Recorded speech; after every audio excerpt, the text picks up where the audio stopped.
Alors dans ma vidéo, je promulgue beaucoup de conseils EMJ, autant débutants que vétérans, mais ce n'est pas pour autant que les joueurs, nos chers joueurs adorés, on les adore tous, savons-le, sont exemptés de petites recommandations. Car il faut l'avouer, même si une expérience de JDR se définit grandement au travers du MJ qui est en place, les joueurs ont statistiquement plus de chances d'influencer le plaisir de la partie.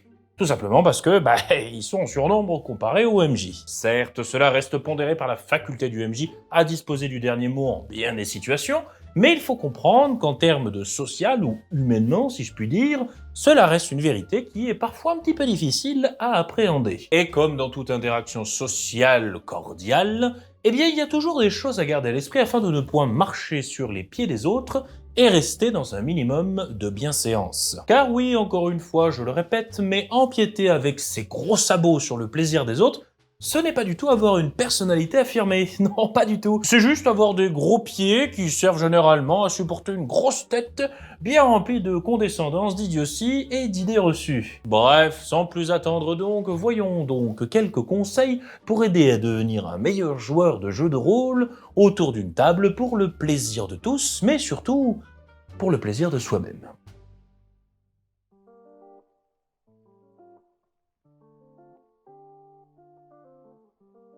Le premier conseil en la matière, c'est celui de prendre un zeste de recul afin d'être en mesure de considérer l'image que vous renvoyez aux autres personnes autour de la table. Cela est bête à dire, il est vrai, mais il est important de comprendre que le verbal n'est pas la seule et unique manière de transmettre des informations à autrui. Il y a aussi ce que l'on appelle le non-verbal. Et je regroupe pêle-mêle là-dedans tout un tas de choses qui peuvent sembler superflues de premier abord, mais qui peuvent aussi renvoyer un message négatif aux gens qui sont autour de la table. Je prends quelques exemples comme ça à la volée. Par exemple, être de long en train de pianoter sur son portable ou triturer du matériel du décor de la table, ou bien bâiller ouvertement sans vraiment s'en cacher, ou encore arriver régulièrement en retard à chaque séance de JDR, ou encore demeurer dans un silence de cimetière quand le MJ pose une question ou demande un résumé de la séance précédente. En bref, tous ces exemples, je pense que vous l'aurez remarqué, renvoient tous l'image de On bat les couilles, frère. Merci les filles. Alors bien évidemment, oui, je sais que c'est extrême, je sais que ce n'est pas forcément ce que vous pensez là, tapis en votre fort intérieur. Et c'est bien là le problème du non-verbal, justement, c'est qu'il se base sur l'interprétation. Et cette dernière va toujours calquer le pire message sur un message non-verbal. En effet, il n'y a qu'à voir sur les réseaux sociaux ou dans n'importe quelle autre discussion par message interposé, parce que oui, ça, même si c'est une discussion, ça reste du non-verbal, où l'on a tôt fait d'interpréter de la pire des façons qui soit une tournure de phrase, un smiley, ou même un point mal placé. Je plaisante pas, on m'a déjà pété un drama, mais dantesque, pour un point final à une phrase. Je peux vous dire, j'en rigole maintenant, mais à l'époque, j'ai ouvert des yeux grands comme ça. Et donc il est là, en fait, le souci. Cette fameuse discordance qu'il y a entre l'image renvoyée d'une part et la véritable intention derrière. Car je vois beaucoup de joueurs qui réagissent de manière un tout petit peu épidermique si jamais on vient leur faire la remarque, vous savez, en général en disant Ah oui, non, mais j'écoute, non, mais c'est pas parce que je fais ça que j'écoute pas, Pire réponse à avoir. Évitez de la faire, vraiment, c'est vraiment la pire des pires. Plus sérieusement, si l'on vous fait la remarque, c'est que vous devez réfléchir en premier lieu à l'image que vous avez renvoyée qui a dû provoquer cette remarque, car c'est bien sur cette dernière que s'est basée la personne qui vous a fait la dite remarque. Alors je sais que c'est difficile de se remettre en question quand on est pris, entre guillemets, la main dans le sac. Mais au plus, vous saurez admettre vos erreurs quand vous en faites, et au plus, vous serez en mesure de contrôler un minima, ou un tant soit peu, l'image que vous renvoyez aux autres autour de vous. Et de ce fait, au mieux, se portera l'ensemble de la partie. Un tout petit effort qui saura ravir vos amis, et qui pourra même vous servir dans bien des expériences dans votre vie, croyez-moi. Et donc, petit effort, grand résultat, comme d'habitude, pourquoi s'en priver? Deuxième conseil de cette liste, et pas des moindres, celui de penser à la charge mentale de votre cher maître du jeu. Alors je sais, attention, que le terme charge mentale se retrouve souvent au milieu de quelques débats houleux sur la toile. Force est de constater qu'avec le temps et les ressources se multipliant, le travail de maître du jeu se diversifie et nécessite de revêtir de plus en plus de casquettes si l'on veut être en mesure de fournir une expérience optimale à ses joueurs. En effet, il faut être un petit peu scénariste sur les bords pour préparer une intrigue digne de ce nom, Un zeste level designer afin de s'assurer que les challenges proposés soient à la hauteur des capacités du groupe. Un tout petit peu arbitre afin de pouvoir engranger un grand bouquin de règles dans le but d'être en mesure de départager les PJ une fois sur place. Un brin sound designer, voire même parfois un G-son, histoire de sélectionner les bonnes musiques qui seront ravir et sublimer l'action de vos PJ ou du scénario en cours, et de les jouer au bon moment sur l'instant, sans parler bien évidemment des bruitages.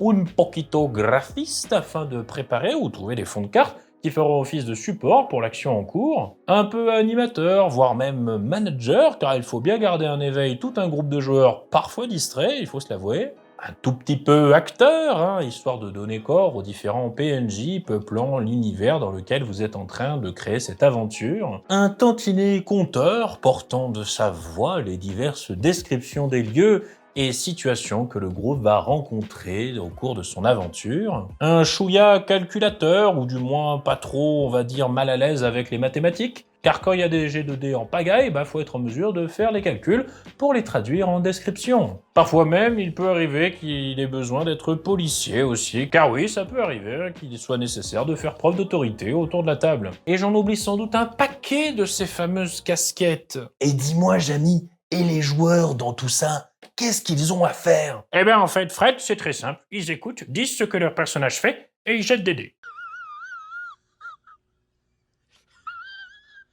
Alors je ne dis pas ça pour dénigrer les joueurs ou bien rajouter du sel sur l'idée reçue que les joueurs sont tous des branquignoles finis et que le MJ est le plus à plaindre dans l'affaire. Mais avouez tout de même que la charge mentale n'est clairement pas la même. On est d'accord. Alors certes, il y a une grande majorité de choses citées plus haut que vous ne pourrez pas faire à la place de votre maître du jeu. Toutefois, vous pouvez aider sur certaines d'entre elles. Comme par exemple en aidant à trouver des musiques, ou si le MJ a du mal à les gérer in situ, du coup prendre l'initiative de gérer ces dernières au courant de la partie. Ou encore faire vos propres calculs lorsque vous jetez vos dés avant de les délivrer à votre maître du jeu. Bref, cela peut vous paraître pas grand-chose à votre échelle sur l'instant, mais dites-vous que c'est toujours ça en moins à penser pour le maître du jeu. Et si tout le monde se trouve à faire pareil, c'est ça en moins multiplié par le nombre de joueurs autour de la table, ce qui, mis bout à bout, peut commencer à faire beaucoup. Et puis aussi, un point très important que je voudrais souligner, la charge mentale, ça se respecte. Car oui, si je devais user d'une métaphore, c'est un peu comme lorsque vous êtes invité à un bon repas. Votre hôte a sorti sa meilleure bouteille de vin, a préparé quelques plats pour ravir vos papilles, et s'est arrangé dans son planning pour avoir la soirée de libre en votre compagnie.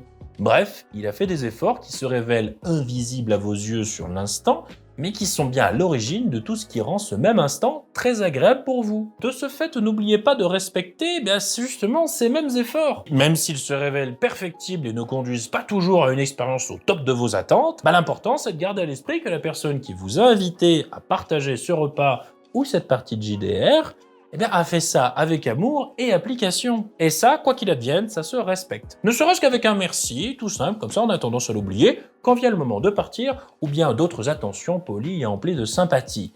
Mais bon, ça, c'est purement et simplement de la politesse. Là, il faut aller parler à vos parents, je peux pas faire grand-chose. Et enfin, dernier conseil en la matière, celui de bien comprendre et considérer le fait que lorsque vous êtes joueur autour d'une table de jeu de rôle, vous n'êtes pas là en consommateur, mais vous êtes là en tant qu'acteur. Ce que j'entends par là, c'est que j'ai déjà vu des joueurs avec lesquels on a l'impression parfois qu'ils viennent affranchir leur carte d'abonné ou leur carte de présence, ou encore sont juste là pour participer en faisant le strict minimum syndical, se plaçant alors en simple consommateur de contenu qui n'amène strictement aucune plus-value. Et ça, c'est un problème. Parce que si je vous répète tout le temps qu'une aventure de jeu de rôle, c'est une histoire qui s'écrit à plusieurs, c'est pas pour rien. Alors quand je vous dis d'apporter de la plus-value, n'allez pas ronchonner en imaginant qu'il va vous être demandé des trucs de dingue. Non, voici quelques pistes en la matière pour agir en tant qu'acteur et non plus en tant que consommateur. Vous pouvez par exemple faire des descriptions, vous aussi. Le MJ n'est pas le seul à pouvoir en faire,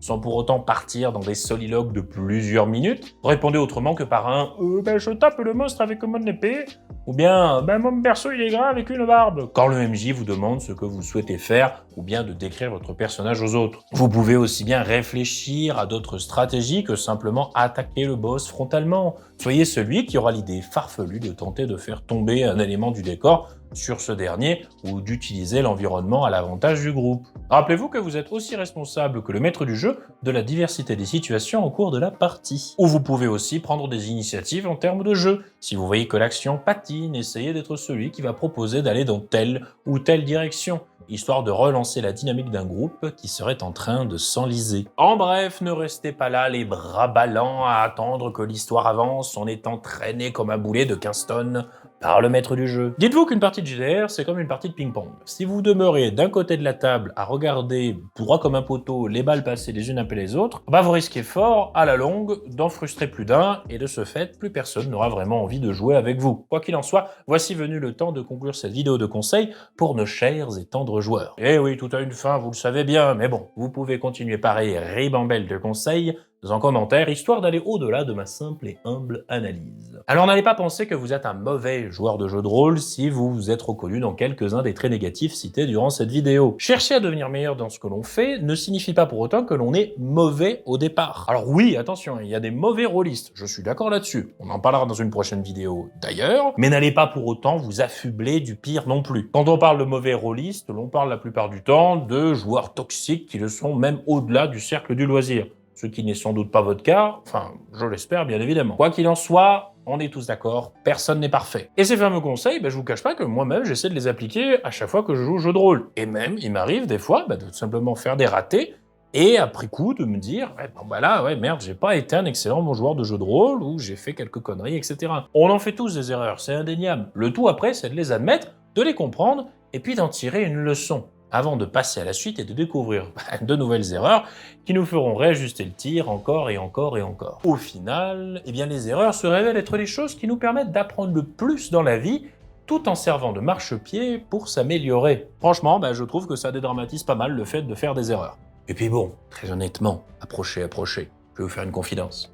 Être parfait, ça ne nous apprend rien au final. Et puis, quand je vois les gens qui se prétendent l'être, ça a l'air extrêmement ennuyeux. Alors bon, autant faire quelques erreurs par-ci par-là.